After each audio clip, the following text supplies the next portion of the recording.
இந்திய அரசியல் அமைப்பின்பால் உண்மையான நம்பிக்கையும் மாறாப்பற்றும் கொண்டிருப்பேன் என்றும் இந்திய நாட்டின் ஒப்பில்லாத முதல் ஆட்சியையும் ஒருமையையும் நிலைநிறுத்துவேன் என்றும் தமிழ்நாட்டு அரசின் முதலமைச்சராக உண்மையாகவும் உடற்சான்றின் வழியும் என் கடமைகளை நிறைவேற்றுவேன் என்றும் அரசியல் அமைப்பிற்கும் சட்டத்திற்கும் இணங்க அச்சமும் ஒருதலை சார்பும் இன்றி வெறுப்பை விலக்கி பலதரப்பட்ட மக்கள் அனைவருக்கும் நேர்மையானதை செய்வேன் என்றும் ஆண்டவன் மீது ஆணையிட்டு உறுதிமொழிகிறேன். வந்தவொடனே அவர் செய்வார நாங்க எதிர்பார்க்கல. எப்படியாப்பட்ட கவர்மெண்ட் வந்தவொடனே செய்யல.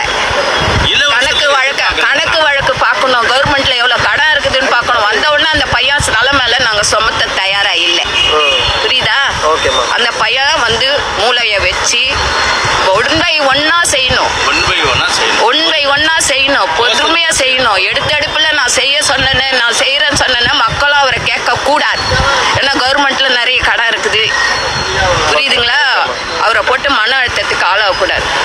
ஓகேவா? எல்லாமே கரெக்டா நடக்கும். ஸ்டாலின் ஐயா இந்த 3 விஷயத்துல தவறிட்டார். அந்த ஒண்ணுதான் எங்களுக்கு கஷ்டமா தவிர அவர் மேல எந்த கஷ்டமும் இல்லை.